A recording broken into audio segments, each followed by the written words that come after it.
Buenos días.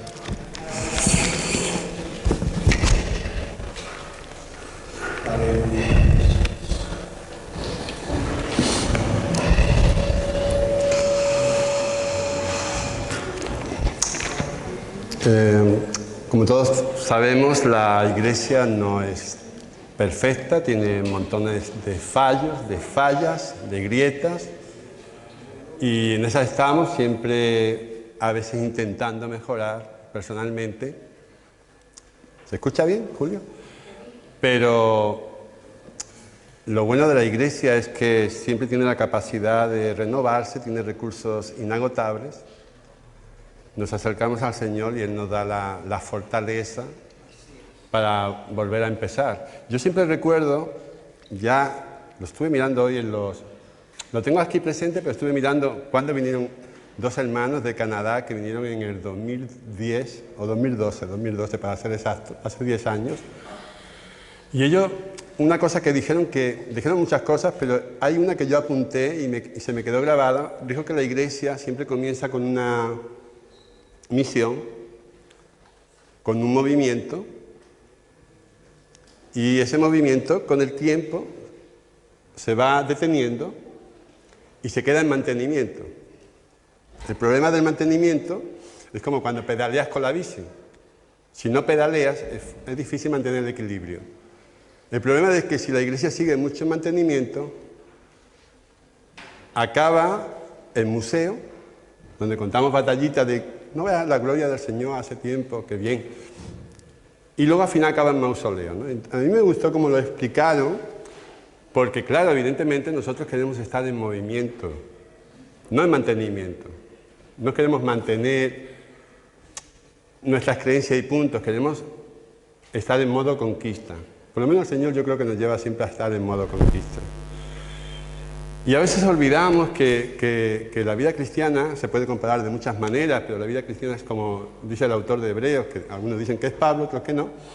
La vida cristiana es como una carrera. Y en una carrera son de muchas etapas.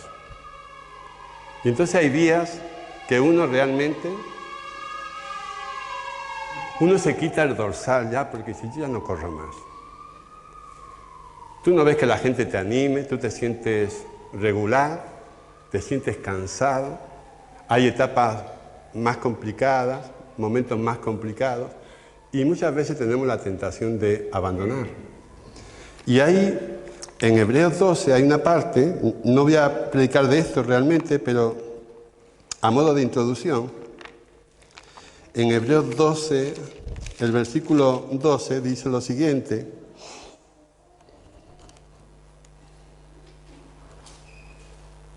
por lo cual, levantad las manos caídas. Y cuando uno tiene las manos caídas es que está desanimado. Es que no hay alabanza en tu vida. Yo no sé si tú alguna vez te ves así o no, a lo mejor solo soy yo. Y dice las rodillas paralizadas, y eso habla de bloqueo, habla de incredulidad, y no tengo ni ganas de orar. Entonces muchas veces nos podemos encontrar en esa tesitura, pero no te olvides que es una carrera y el que persevera, el que sigue, al final llega a la meta. Entonces dice aquí que yo tengo que hacer sendas, o todos nosotros hacer sendas derechas para vuestros pies, para que lo cojo no se salga del camino, sino que sea sanado. Y siempre hay cojeras en nuestra vida, siempre hay algo que no anda bien. Yo en mi larga experiencia, no sé si larga, pero yo en mis 30 años o más de creyente, yo he visto mucha gente que se ha quedado en stand-by, se ha quedado ahí sentado en el camino, que dice yo no corro más, que corran otros. Y yo estaba muchas veces en esa tesitura de decir, bueno, hasta aquí, no doy más de sí. Y generalmente, aunque hay muchas causas, generalmente uno abandona básicamente, no tanto por la presión de fuera, sino por tu presión aquí dentro. por lo que ve en tu corazón. Y uno a veces dice, yo no estoy viviendo coherentemente lo que estoy predicando. Y eso muchas veces nos decepciona. Y entonces tenemos que aprender, yo creo que el secreto de la vida cristiana es aprender a vivir con que tú eres débil, eres barro, no somos perfectos. Si miramos a nuestro alrededor vemos que nos pasa de todo, nos podemos quedar en paro, podemos enfermar y fuertemente, nos podemos divorciar. Nos pasa de todo. Y eso lo decía Jesús en la historia de los dos fundamentos. El viento, la lluvia golpean igualmente. Entonces, ¿cómo reaccionamos? Y no es fácil reaccionar. Entonces, yo tengo que entender que mi debilidad, y por tanto ser vulnerable y entender que Dios no le sorprende lo que yo soy. A mí a veces me sorprende, pero a Dios no. Dice que Dios nos llamó, nos escogió, nos justificó y nos glorificó. Entonces Él ya cuando nos llama ya sabe de qué pasta estamos hechos. Y obviamente eso no significa que yo tengo que decir, bueno, tengo esta cojera y vivo con ella. No. Yo tengo que hacer una senda derecha para mi cojera, la que tú tengas en particular. Esa cojera que a veces me impide conectar con el Dios de la manera que yo quiero conectar. Si yo veo cosas inapropiadas, y hoy en día tenemos la televisión, todos los canales, yo puedo hacer una senda derecha que es cambiar el canal. O apagar la televisora, hacer ayuno de televisión. Si yo estoy tentado a sentir lástima, pobrecito de mí, la vida que mal me trata, la vida es injusta, yo tengo que hacer la senda derecha de empezar a filmar cada promesa que Dios dice de mí, cada verdad que hay en esta palabra. Si yo estoy tentado a tener rencor contra alguien, yo tengo que hacer la senda derecha de perdonar. Y así continuamente. Es decir, nosotros tenemos la capacidad de ir cambiando nuestra vida, de ir ajustando, para que lo que hay cojo en nuestra vida, no se salga del camino. Entonces muchas veces yo entiendo que gente que yo he apreciado, que han sido referentes míos, que ya no están, por lo menos ahora mismo en el camino del Señor, no digo que no vayan a estar, yo creo que muchos han sido vencidos por esa conciencia de que no podían vencer su debilidad. Pero el Señor viene a ayudarnos a vencer la debilidad, a transformarnos. Ese es el poder del Evangelio. Ahora, como en todo esto, necesitamos tener momentos con el Señor. Necesitamos volvernos al Señor, buscar al Señor, darnos cuenta de que somos débiles. Afortunadamente la Biblia, toda la palabra, está llena de personas, de personajes que tuvieron fallos, que fallaron. Si tú lees los Salmos, tú ves los Salmos no fueron escritos en un sofá, cómodamente allí con una tacita de té. Los Salmos te dicen que fueron escritos en momentos complicados, peliagudos. Si leemos el Salmo 3, dice, oh Señor, cuánto se han multiplicado mis adversarios. No le iba muy bien a David en este momento. Si dice el 4, dice, respóndeme cuando clamo, oh Dios de mi justicia. Cuando estaba en angustia, tú me hiciste ensanchar. Si lees el 6, dice, Señor, no me reprendas en tu enojo. No me castigues con tu ira. No tendría mucha tranquilidad, mucha confianza en el Señor en ese momento, David, ¿no? Sáname, oh Jehová, porque mis huesos se estremecen. Si leemos el 7, dice, Señor, Dios mío, en ti he confiado, sálvame de todos los que me persiguen y líbrame, no sea que desgarren mi alma cual león. Si lees el 10, dice, ¿por qué estás lejos, oh Señor? Y así podemos seguir. Entonces, los salmos, que nosotros los usamos muchas veces como expresión a Dios, parten muchas experiencias complicadas Y todos los personajes de la Biblia, si haces memoria, todos tuvieron momentos de altibajos y de valles. Entonces, quiero que pienses en esto. Pero estaba recordando, hay etapas en la vida que Dios nos permite poder tener como un respiro. Yo a veces he ido a retiros, a conferencias, y como todos ustedes también supongo, y ha habido momentos en que una palabra me ha cambiado mi camino, mi inercia, me ha dado como alas y me he vuelto a sentir. Yo te quiero hablar de un episodio que hay en Lucas 9, y solo aparece en Mateo, en Marcos y Lucas, y curiosamente Juan no lo trata. En Lucas 9 dice lo siguiente.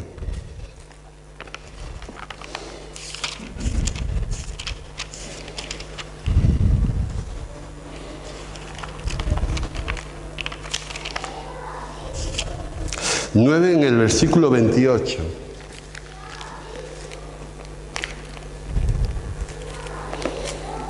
Dice, aconteció como 8 días después de estas palabras que tomó a Pedro, a Jacobo y a Juan y subió al monte a orar. Y Pedro, Jacobo y Juan eran de su círculo más íntimo, porque iba a orar. ¿Y sabes lo que significa orar? Tú lo sabes, claro. Significa abrir tu corazón. Ser muy transparente. No te hace falta que haya muchos testigos. Tienes los más íntimos.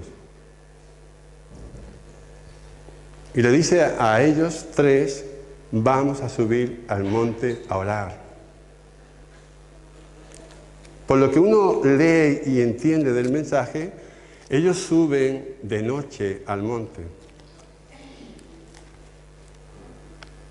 Están al norte de Israel. Y dice que esto sucede 8 días después. ¿Y por qué dice sucede 8 días después? Porque lo que cuenta antes tiene mucho interés para la historia que vamos a leer. 8 días antes, él estaba en Cesarea de Filipo y él hizo un pequeño examen a los discípulos. Y les preguntó, ¿quién decís que soy yo? Y Pedro estuvo brillante y le dijo, tú eres el Cristo, el Hijo del Dios viviente. Fabuloso. Y a partir de ahí, el Señor empieza a advertirles de que el Hijo del Hombre va a ser desechado por los ancianos, por los principales, por los sacerdotes, va a ser muerto y va a resucitar. Y es una historia que no asimilan los discípulos. Mira que se la repite veces. Esto es como 6 meses antes de la pasión.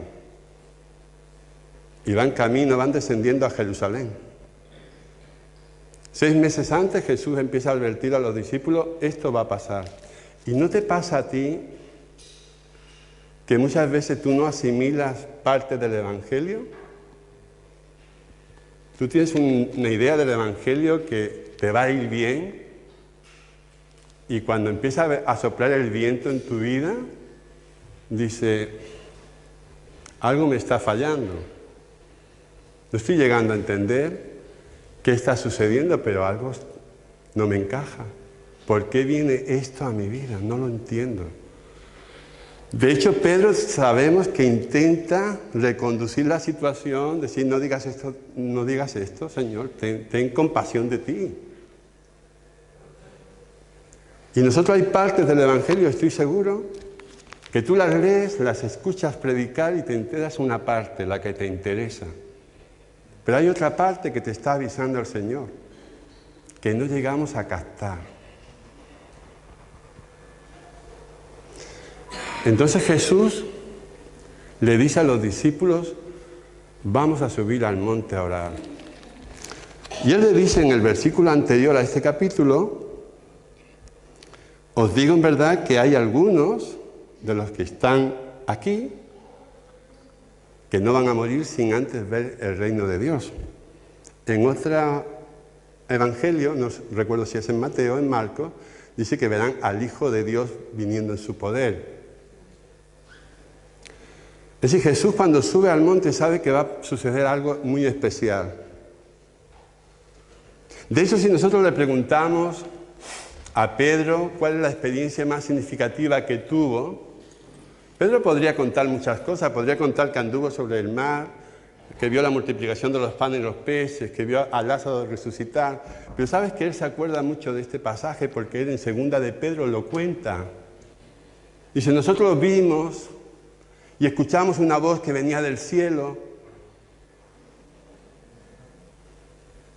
una voz que venía del cielo, y no estamos contando una fábula, un cuento de hadas, porque lo vimos.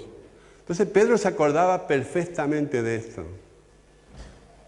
Entonces yo me imagino a Pedro, a Juan y a Jacobo, su hermano, subiendo al monte con Jesús. Y seguramente yo me imagino que no irían con todas las ganas del mundo. De noche, mes de octubre, igual que ahora, seguramente frío, no había cambio climático todavía. Al monte, a orar. Pero ellos querían aprender y era Jesús su amigo, su maestro, su Señor. ¿Cómo van a decir que no? Y ellos suben al monte a orar. Y dice que cuando estaba orando, el Señor se transfigura por completo, se metamorfosea, qué palabra más complicada, metamorfosea, se transforma por completo. Y ellos ven a Jesús en su gloria, que es como un adelanto de la nueva temporada que va a venir.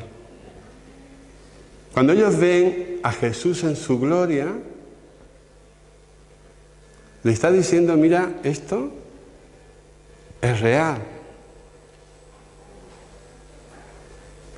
Y ellos ven a Jesús, pero también ven a Moisés y Elías. La historia es sorprendente, por donde la mires. Ellos sabían que era Moisés y Elías y no llevaban un rótulo aquí, en la túnica. No lo llevaban. Pero ellos estaban bajo la nube del Señor y yo entiendo que en la nube del Señor, en la presencia de Dios, en la gloria de Dios, tú conoces quién es quién. Yo no lo contaba, no sé si lo contaba, no me gusta repetirme. Yo tuve una experiencia con el Señor antes de aceptar a Jesús, un año antes, como nunca he tenido desde entonces. Y digamos, yo lo llamo una visitación de la presencia de Dios a mi habitación, porque era una habitación de mi casa. Y yo sabía que era Dios. ¿Cómo lo sabía? Lo sabes. Como el ciego cuando, no sé, recibe la vista y ve el sol, pues sabe que es el sol, cosas así. Sabes. Entonces yo creo que Pedro, Juan y Santiago sabían que allí estaba Moisés y Elías hablando. ¿Por qué Moisés? ¿Por qué Elías? Podía ser Noé, podía ser Abraham. ¿Por qué Moisés? ¿Por qué Elías? Es curioso, pero forman un equipo interesante porque luego, y eso ya es otra cosa, otro tema, luego en Apocalipsis 11 aparecen dos testigos que casualmente responden a los datos que tenemos de Moisés y de Elías. Pero eso aún no ha sucedido. Moisés y Elías tienen dos cosas en común, aunque vivieron en épocas muy diferentes. Moisés y Elías no tuvieron ninguno de ellos un funeral propiamente dicho. De Moisés se dice, en Deuteronomio 34, versículo 5, que Dios lo enterró él mismo en un lugar que no se sabe. Luego si lees el libro de Judas, hay una cosa muy curiosa, dice que el arcángel San Miguel contendió con el diablo por el cuerpo de Moisés. No me preguntes que no sé eso, no sé cómo va eso. Pero no tuvo un funeral, tuvo luto, 30 días de luto, pero no tuvo un funeral, no se sabe dónde estaba el cuerpo de Moisés. De Elías sabemos que fue arrebatado por un carro de fuego con caballos de fuego, dice el texto. Esa es una de las coincidencias que tienen los dos personajes. Pero la segunda es que ambos estuvieron en el monte de Sinaí. Entonces tú lees la historia de Moisés, que me ha dado tiempo preparando esto, de leerme un poco, de volver a leerme la historia de Moisés, y es maravillosa. La historia de Moisés es alguien que sube al monte 40 días y 40 noches, no una vez, sino 2 veces. La segunda vez dice que no comió ni bebió agua durante 40 días y 40 noches, estaba en la presencia de Dios. Él sube, dice, hay un versículo que dice que él hablaba con Dios como hablamos nosotros. Son 40 días y 40 noches en 2 periodos. ¿De qué hablaría? ¿Qué cosas hablaría? Es una maravilla. 40 días y 40 noches en la presencia de Dios. Y él le dice, después de 40 días y 40 noches, muéstrame tu gloria. Es decir, que Moisés no se conformaba con poco. Moisés quería ver más. La iglesia, cuando se conforma con poco, pierde mucho. Nosotros podemos decir, como algún discípulo, decir, bueno, yo me quedo en la camita, no subo al monte a orar con el Señor y me pierdo eso. Si te conformas con poco o me conformo con poco, nos perdemos mucho. Moisés permaneció 80 días. Es que es para leerlo. En la presencia de Dios, porque amaba a Dios. Elías va al monte de Sinaí, que aquí en Reyes le llama Oret, que es el mismo monte, pero es distinto. Elías, sabemos la historia, la contamos rápidamente. Él hace que la lluvia no descienda. Él está en un arroyo, es alimentado por cuervos. Luego está en la casa esperado por una viuda en Sarepta. Luego resulta que hace esa competición con los 400 sacerdotes de Baal y otros 450 de Asera, es decir, 850 contra 1, y gana. Y cuando tiene toda esa victoria y empieza a llover, él se siente temor porque la reina Jezabel suelta una amenaza de muerte contra él y dice que se va corriendo, dice que tiene miedo para salvar su vida y se va al monte de Sinaí. Y cuando llega al monte de Sinaí dice que se mete en una cueva. Es el mismo monte, pero Elías se mete en una cueva. Son 2 hombres de Dios, pero Elías se mete en una cueva. ¿Y sabes lo que le dice el Señor? ¿Qué haces aquí? Yo no te he invitado a venir. ¿Qué haces aquí? Y él suelta una parrafada que la repite 2 veces, que me suena mucho a la del hijo pródigo, cuando llegó a la casa y soltó lo mismo. Y de Jehová Dios, que tal y cual, que... Tú le lees, es la misma. 2 veces le pregunta y 2 veces suelta la misma parrafada. Pero el Señor le dice, ¿qué haces aquí? Entonces a veces podemos acudir al monte de Dios para escondernos, pero no es la idea. Dios no quiere que te esconda. Dice aquí que Pedro, Juan, bueno, Pedro sobre todo, le dijo al Señor, hacemos aquí 3 enramadas, nos quedamos aquí, que está divino. Y dice el texto que no sabía lo que hablaba. La vida cristiana, la meta no es llegar al monte y coger una especie de nirvana y quedarnos ahí. Hay que subir al monte. Hay que tener intimidad con Dios, pero no para quedarnos en el monte. La meta del Señor son la gente. Dios no ha creado un montón de monasterios para que nos encerremos y vivamos ahí enclaustrados.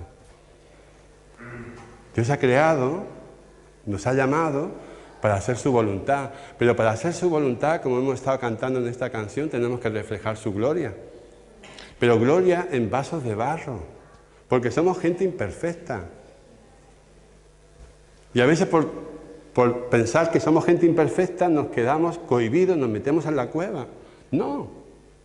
El Señor le dijo a Elías, ve lo que tienes que hacer.